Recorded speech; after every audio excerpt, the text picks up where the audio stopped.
Hey, it's Mark Lanier with your video thought for the day.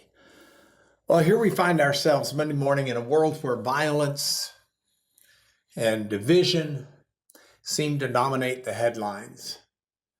And we find ourselves yearning for something more. I wanted to address not only the civil discord in the United States politically, but we're still in a state in Houston where we're trying to get power for many and recover from this horrible hurricane. So I was trying to figure out how to do that, and I thought I'm going to return to the fruit of the Spirit, which I started last week. I'm going straight to number 3, irene in the Greek. It means peace.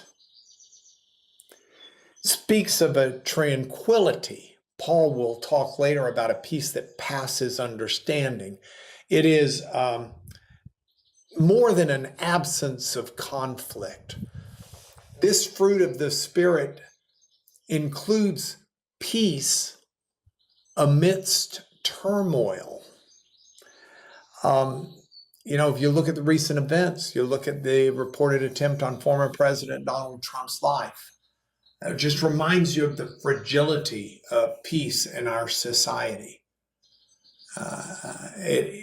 Regardless of our political leanings, violence is not the answer in American politics. I mean, before you get to violence, you've got to go through a lot of criteria to find a just war.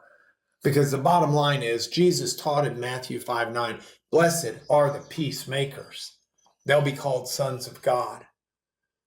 And so as I look upon Facebook posts of many, including some of my friends, with the name calling and the overgeneralization bashing, I was just thinking, come on now.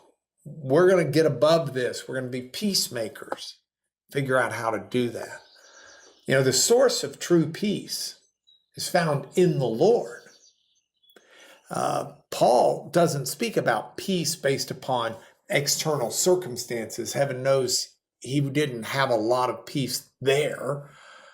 But there is a peace that sustains us regardless of those. It's that peace Jesus talked about in John 14:27 when he says, "Peace I leave with you, my peace I give you."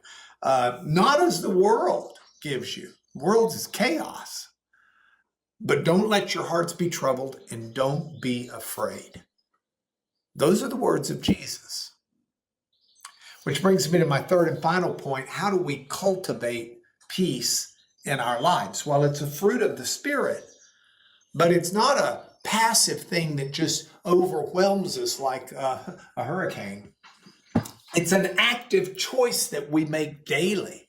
It involves seeking understanding, practicing forgiveness, choosing love over hate, being genuine and sincere in our desire for everyone to know God. And let that be the preeminent drive.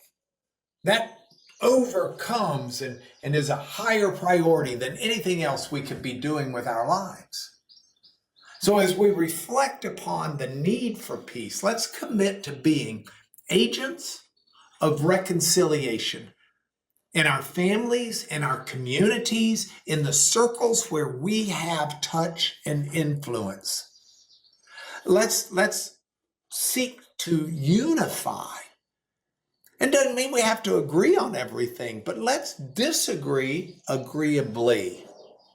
Let's be agents of the fruit of the Spirit.